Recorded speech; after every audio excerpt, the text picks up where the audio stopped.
자, 기도의 유익 중에 또 한 가지가 뭐냐면 나를 대적하는 사람, 나를 미워하는 사람의 마음을 바꿀 수 있는 최고의 방법은 기도입니다. 그래서 다윗은 저들은 나를 대적하지만 나는 저들을 위해서 기도할 뿐이다, 이렇게 고백하고 있습니다. 여러분, 예수님은 자기를 팔아버린 가룟 유다마저도 끝까지 사랑했습니다.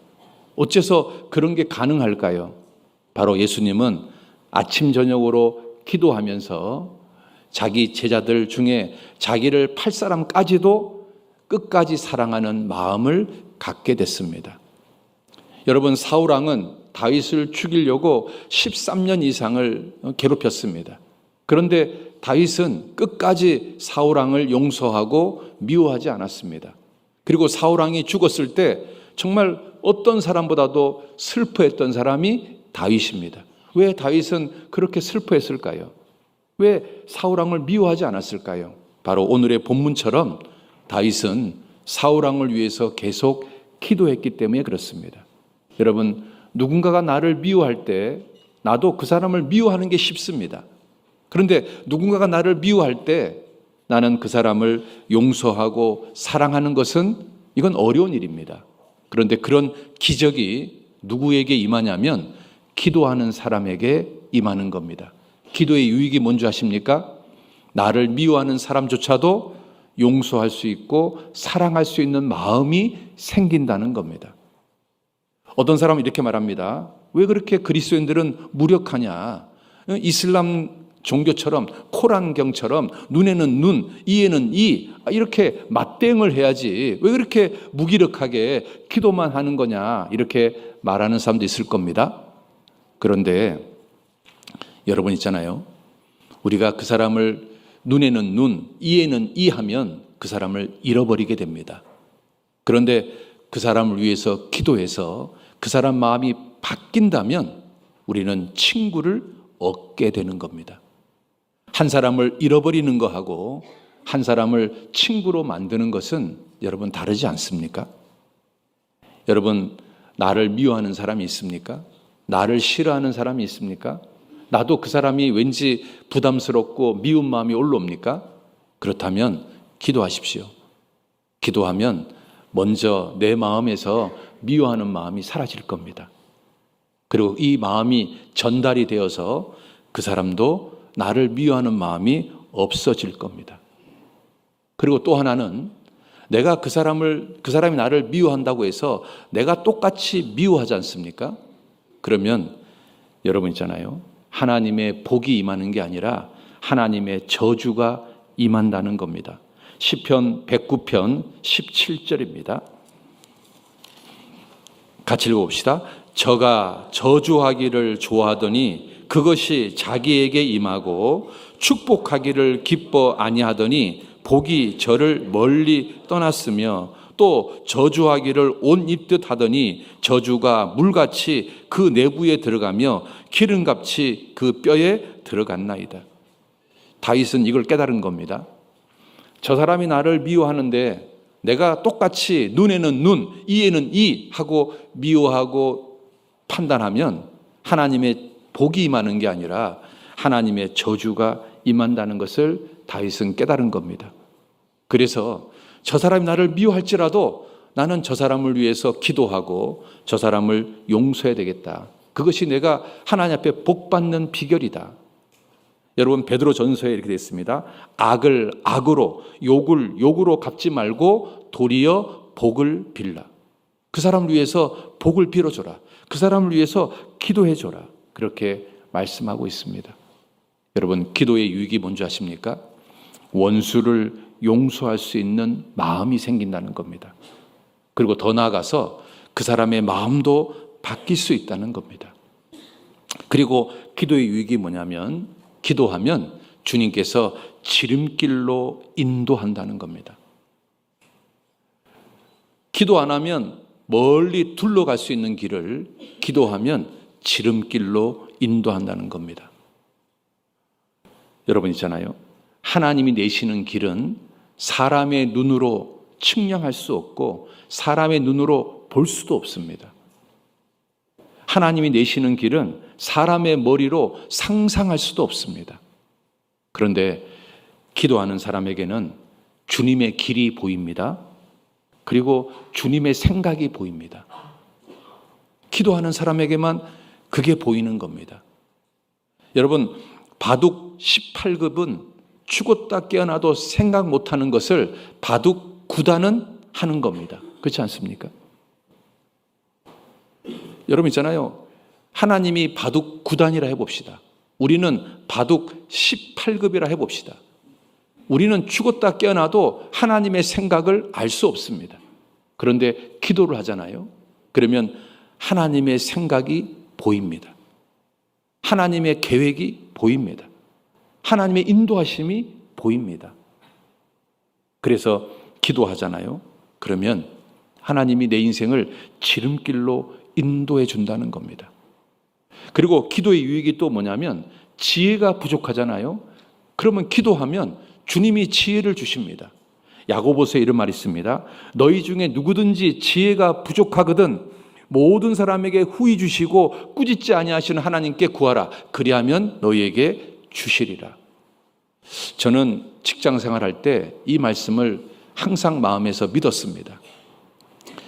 저는 주로 어떤 일을 했냐면 루틴한 일을 한 게 아니고 맨날 이렇게 그냥 백지에다가 뭔가 기획하는 일을 많이 했습니다. 그럼 이제 팀장님이 불러가지고요. 그냥 저한테 이렇게 뜬구름 잡는 이야기를 쭉 합니다. 그리고 여기에 대해서 계획서를 만들어가지고 오라고 하는 겁니다. 그러면 한 번도 해본 적이 없는 뜬구름 잡는 이야기를 백지에서 뭔가를 만들어내야 되니까 굉장히 이게 답답합니다. 컴퓨터에 딱 앉으면 뭐 어떻게 될지를 알 수가 없습니다. 그럴 때 제가 떠올리는 말씀이 바로 이 말씀이었습니다. 너희 중에 누구든지 지혜가 부족하거든 후히 주시는 하나님께 구하라. 그리하면 주시리라. 저는 이 말씀을 암송하면서 하나님께 기도합니다. 하나님, 정말 지금 앞이 캄캄합니다. 뭐 어떻게 기획안을 만들어야 될지 정말 방법도 나오지 않습니다. 하나님 저에게 지혜를 주십시오. 그렇게 기도를 하고 나서 딱 컴퓨터에 앉으면 뭐 희한하게 뭔가 단어가 떠오르고 타이핑을 치게 됩니다. 그리고 타이핑을 치는 순간 또 다른 생각들이 또 떠올리고 막 꼬리에 꼬리를 물어서 하여튼 얼추 이렇게 초안이 만들어지는 경험을 저는 직장 생활 내내 경험을 했습니다. 여러분 이 말씀이 진짜입니다. 너희 중에 지혜가 부족하거든 후히 주시는 하나님께 구하라. 그리하면 주시리라. 여러분 저는 정말 직장 생활 하면서 내내 이걸 정말 경험했습니다. 여러분 솔로몬이 이제 왕이 딱 되었을 때 이 많은 백성을 다스리기 위해서 가장 필요한 게 뭘까 생각해 보니까 지혜입니다. 그런데 자기한테는 지혜가 없는 겁니다. 그래서 솔로몬이 기도하면서 하나님께 지혜를 달라고 기도했는데 하나님께서요 예수님 다음으로 인간들 중에서 가장 많은 지혜를 하나님이 주셨는데 여러분 그 사람 이름이 뭡니까? 솔로몬입니다. 솔로몬이 지혜를 구하니까 하나님께서 넘치는 지혜를 실제로 주지 않았습니까? 너희 중에 누구든지 지혜가 부족하거든 후히 주시는 하나님께 구하라. 그리하면 주시리라. 여러분 기도의 유익이 뭔지 아십니까? 지혜를 얻을 수 있습니다. 여러분 살면서 얼마나 지혜가 필요할 때가 얼마나 많습니까? 그때마다 기도해 보십시오. 그리고 기도의 유익이 뭐냐? 기도는 우리 마음과 생각을 지킬 수 있다는 겁니다. 우리 한번 찾아봅시다. 빌립보서 4장 6절입니다. 우리 찾았으면 같이 한번 읽어보도록 하겠습니다. 아무것도 염려하지 말고 오직 모든 일에 기도와 간구로 너희 구할 것을 감사함으로 하나님께 아뢰라. 그리하면 모든 지각에 뛰어난 하나님의 평강이 그리스도 예수 안에서 너희 마음과 생각을 지키시리라. 자, 여기 한번 보세요. 염려가 올라왔을 때 기도해라. 그러면 하나님이 네 마음과 생각을 지켜줄 거다. 염려가 올라왔을 때 기도해라. 그러면 하나님이 네 마음과 생각을 지켜줄 거다. 여러분 기도가 우리 마음과 생각을 지켜줍니다. 사람이 있잖아요. 16살이 될 때까지 하루에 평균 29.6개의 부정적인 메시지를 듣고 산다고 합니다. 그리고 긍정적인 메시지는 하루에 평균 2.7개 정도의 메시지를 듣고 산다고 합니다. 여러분, 보통 집에서 엄마 아빠한테 또는 주변 사람들한테 긍정적인 이야기를 많이 듣습니까? 부정적인 이야기를 많이 듣습니까? 우리는 어렸을 때 맨 부정적인 이야기만 듣고 살았습니다. 네가 이래가지고 뭐가 되겠냐? 너 이렇게 공부 안 해가지고 밥은 먹고 살겠냐? 너 이래가지고 뭔 인간이 되겠냐? 우리는 맨날 부정적인 이야기만 듣고 살았습니다. 하루에 평균 30개 가까운 부정적인 메시지를 듣고 살았습니다. 긍정적인 메시지는 겨우 2.7개밖에 되지 않습니다. 그러니까 30개는 부정적인 거고 3개는 긍정적입니다. 10대 1 정도 부정적인 메시지만 듣고 살았습니다. 그러다 보니까 우리의 가치관이, 부정적인 가치관이 이렇게 형성되어 있습니다. 그러니까 어떤 사물을 바라볼 때 긍정적으로 바라보는 게 아니고 어떤 환경이나 어떤 상황이 되었을 때 이 상황을 긍정적으로 바라보는 게 아니라 항상 부정적으로 바라보게 됩니다. 왜? 그렇게 훈련을 받았기 때문에 그렇습니다. 여러분 부모님으로부터, 여러분의 친구들로부터, 여러분 주변 사람들로부터 우리는 맨날 부정적인 말만 듣고 살았기 때문에 나도 모르게 부정적인 시각이 형성되어 있는 겁니다. 그래서 우리는 어떤 매사를 바라볼 때 부정적으로 바라보는 겁니다. 긍정적으로 바라보지 않습니다. 비관적으로 봅니다. 그리고 염려하고 걱정합니다. 여러분, 이런 나의 가치관, 나의 생각, 나의 이런 마음의 틀을 어떻게 하면 바꿀 수 있을까요? 바로 기도입니다. 여러분, 기도하면 하나님께서 여러분의 마음과 생각을 지켜줍니다. 사람이요, 현대인들이 갖는 질병이 3만 5천 가지 정도의 질병이 있다고 합니다.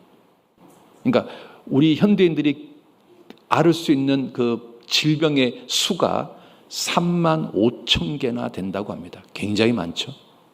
그런데 그 중에서 현대의학이 그 원인을 파악하고 치료 방법을 가지고 있는 것은 한 5천 개밖에 안 된답니다.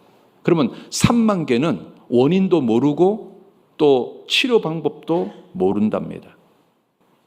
그런데 이 3만 가지의 질병 중에서 한 70% 정도가 왜 발생하냐? 의사들이 이렇게 말합니다. 염려, 걱정, 스트레스 때문에 생기는 거다. 이렇게 말하고 있습니다. 다시 얘기해 봅시다.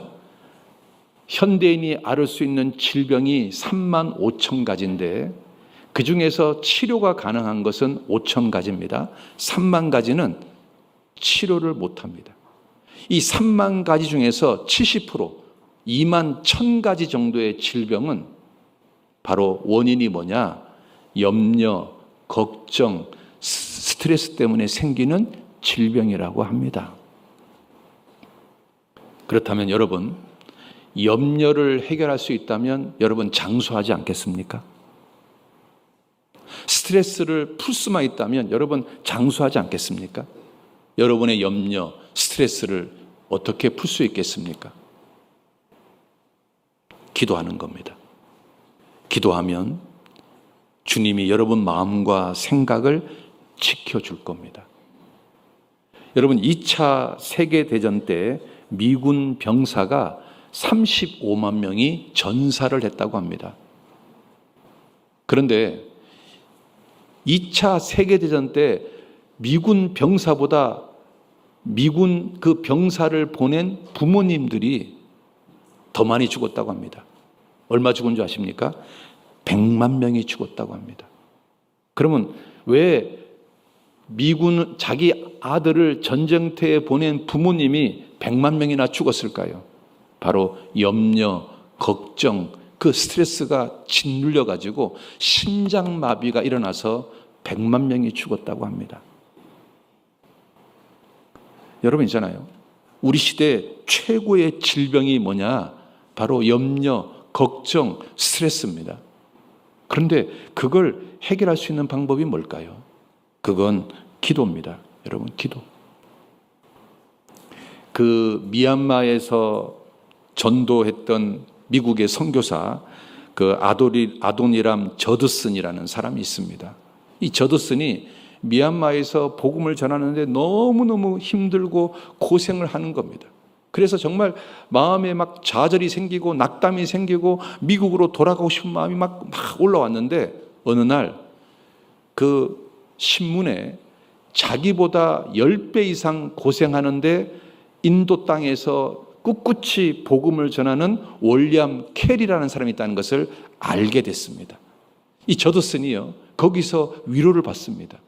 야, 나보다 10배 이상 고생하는데도 그렇게 꿋꿋하게 인도 땅에서 복음을 전하는 그 위치를 지키는 그 윌리엄 캐리를 이 저드슨이 만나고 싶었습니다. 그 사람한테 좀 위로를 받고 싶었습니다. 그래서 어렵게 1812년도에 저더슨이 윌리엄 캐리를 만나러 갔습니다. 그리고 이렇게 물어봅니다. 당신은 44개의 언어로 성경을 번역했고 3차례나 죽을 뻔했던 위기를 겪었고 수많은 박해를 견뎠고 당신이 그렇게 고생해서 만들었던 성경 번역 원고가 불탔음에도 불구하고 또다시 번역했던 그런 열정 도대체 어디서 온 겁니까? 이 엄청난 핍박을 견디는 그 믿음은 도대체 어디서 온 겁니까? 하고 물어봤습니다. 그러자 윌리엄 캐리가 이 저드슨을 데리고 그 집 앞에 마당에 조그만 비닐하우스가 있는데 글로 데려가더랍니다. 그리고 그 비닐하우스에 어떤 조그만 자리를 보여주면서 이 자리가 내가 늘 기도하는 자리입니다. 난 아침에 일어나면 이 자리에 앉아서 성경 읽고 기도합니다. 나는 하루 일과가 마치면 이 자리에 와서 기도하고 하루 일과를 마칩니다. 나는 항상 이 자리에서 기도하는 것을 지켰습니다. 그랬더니 하나님께서 나에게 견디는 마음을 주시고 용기를 주시고 열정을 주셨습니다. 이렇게 간증을 하더랍니다. 여러분은 윌리엄 캐리처럼 늘 기도하는 자리가 있습니까? 늘 동일하게 기도하는 시간이 있습니까? 우리 있잖아요. 그런 자리가 있어야 되는 겁니다. 여러분 있잖아요. 사람이 있잖아요. 나무 앞에서 계속 막 하루라도 12번씩 빌고 뭐 갖다 바치고 그러면 있잖아요. 귀신이 달라붙습니다. 우리가요. 동일한 장소에 동일한 시간에서 늘 하나님께 기도한다면 하나님이 그 시간과 그 자리를 위해서 귀하게 보지 않을까요? 그리고 그 자리에서 했던 기도가 하나님께 더 빨리 상달되지 않을까요? 여러분은 그런 자리가 있습니까? 늘 기도하는 자리, 늘 기도하는 시간. 하나님께서 눈여겨보는 그런 장소, 그런 시간을 가지고 있습니까? 그것이 있다면 여러분 어떤 고난도 이겨낼 수 있을 겁니다. 우리한테는 그런 시간이 필요한 겁니다. 나다니엘이 예수님 만났을 때 그러지 않습니까? 네가 무화과 나무 아래 있던 것을 내가 봤다. 그 한마디에 나다니엘은 와르르 무너졌습니다. 아, 당신 정말로 메시아네요. 당신 정말 하나님의 아들이네요. 왜? 나다니엘이 무화과 나무 아래에서 매일같이 했던 게 기도였거든요. 그 무화과 나무 아래에서 하나님 메시아를 보내달라고, 그 구약 성경에 예언되어 있는 하나님의 아들을 좀 보내달라고 그렇게 기도했는데, 그런데 하나님께서 예수님이 나다니엘에게 그렇게 말하는 겁니다. 네가 무화과 나무 아래에 있었던 거 내가 봤다. 그걸 본 사람은 오직 하나님이신데 예수님이 그 말을 하니까 나다니엘이요, 마음이 와르르 무너진 겁니다. 아, 정말 당신 하나님의 아들이네요. 여러분 있잖아요. 그런 자리가 있습니까? 나다니엘처럼 늘 동일한 장소에서 동일한 시간에서 하나님께 부르짖는 여러분의 기도 자리가 있습니까? 그것이 있잖아요. 우리 인생의 문제를 해결하는 능력의 원천이 되지 않겠습니까? 한번 따라 봅시다. 기도 없는 하루는 축복 없는 하루이며 기도 없는 일생은 능력이 없는 일생이 된다. 그렇습니다. 여러분도 여러분만의 기도 자리, 여러분만의 기도 시간이 있어야 됩니다. 꾸준하게, 늘 꾸준하게.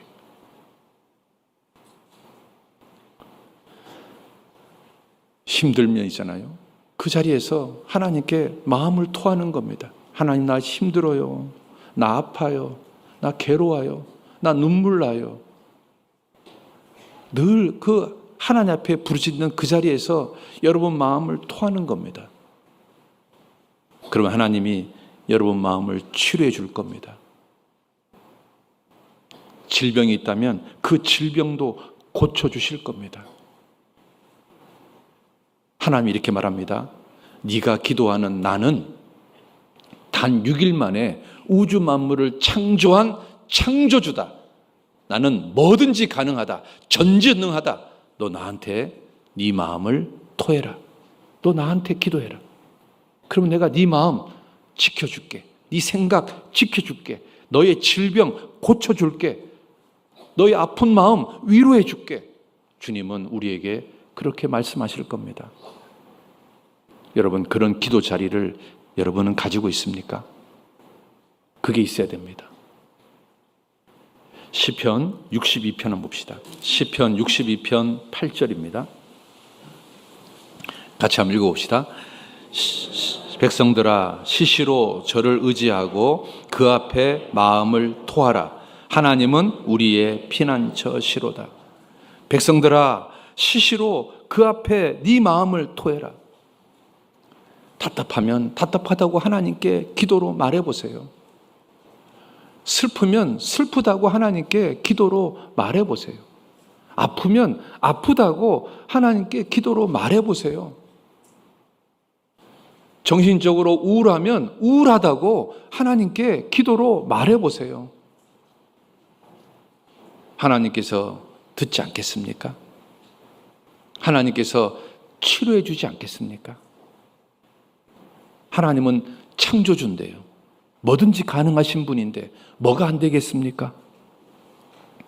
뭘 못 하시겠습니까?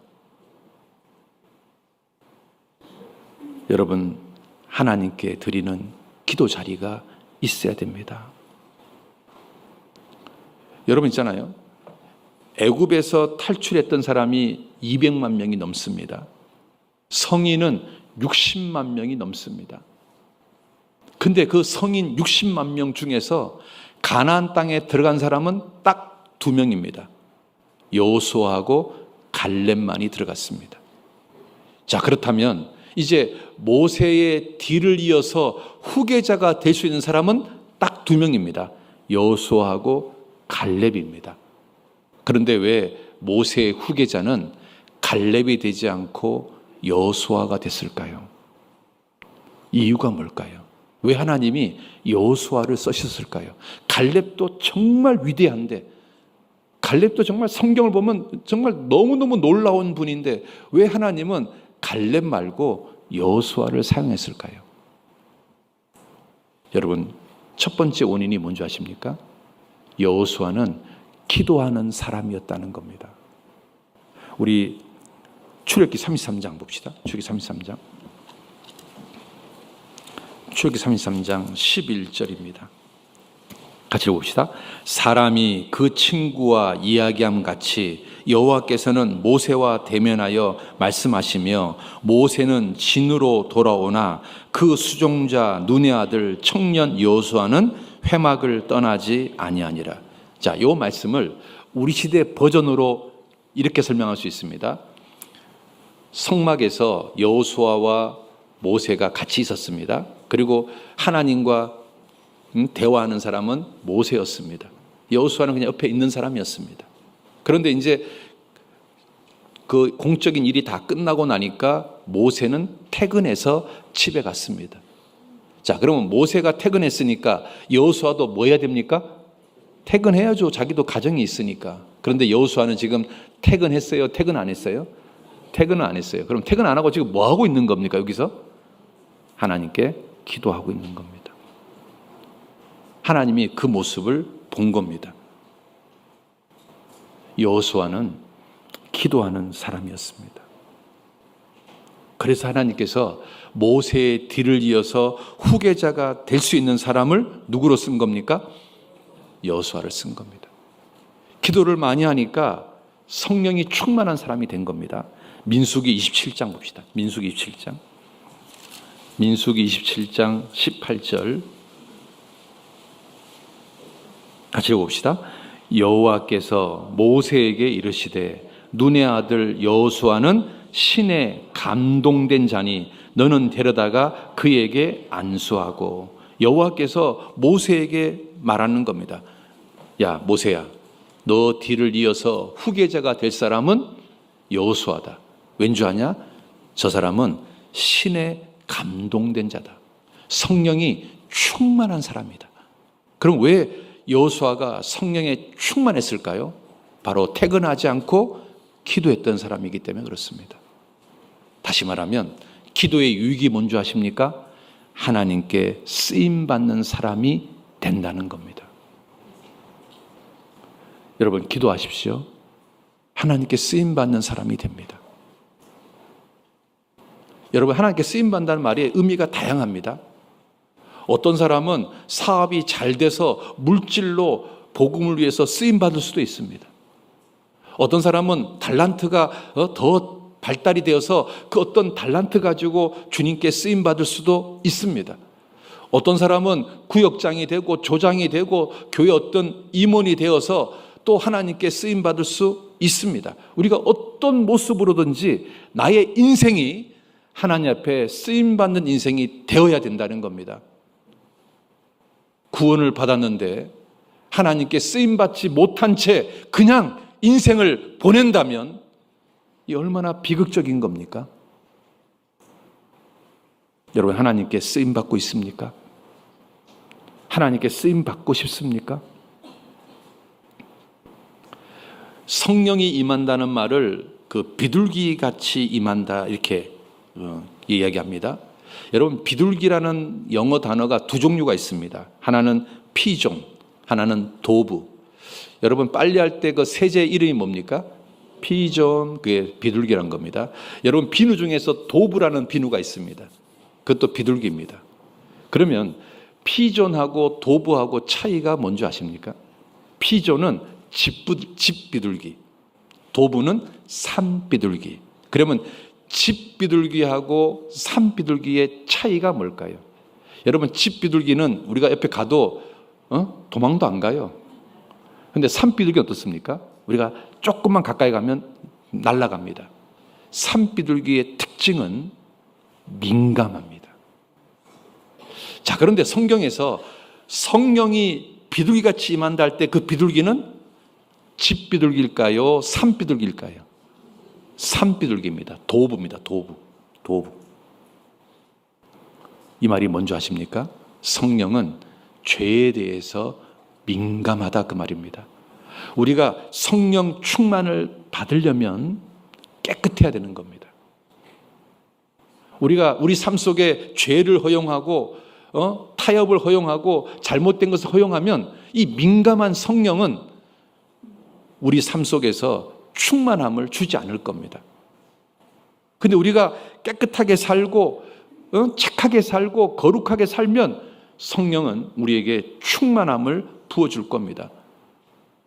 바로 여호수아가 신에 감동된 자다 이 말을 다르게 번역한다면 성령 충만한 사람이다 그 말인 겁니다. 그것이 바로 하나님께 쓰임받는 비결이라고 생각합니다. 현대인들은 핸드폰을 늘 사용합니다. 핸드폰을 사용하는 시간이 하루 중에 아마 엄청난 시간, 내가 하루 중에서 제일 많은 시간은 핸드폰하고 보내는 시간일 겁니다. 근데 그 핸드폰하고 보내는 시간 중에 일부를 띄어서 주님하고 보내는 시간을 갖는다면 이 사람 인생은 정말로 달라질 겁니다. 하나님께 응답받는 기도 응답이 굉장히 많아질 겁니다.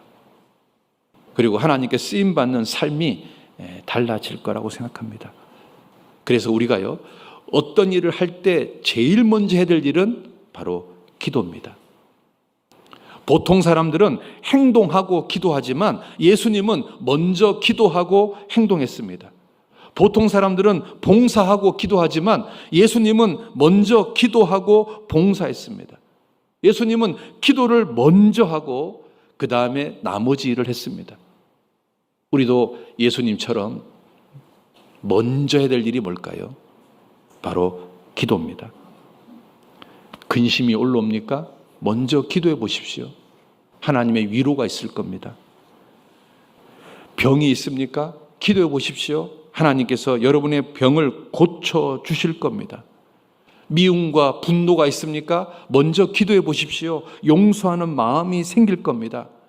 지혜가 필요합니까? 먼저 기도해 보십시오. 지혜를 주실 겁니다. 전도할 영혼이 없습니까? 먼저 기도해 보십시오. 하나님께서 전도할 영혼을 붙여 주실 겁니다. 기도하십시오. 기도의 유익이 얼마나 많은지 모릅니다.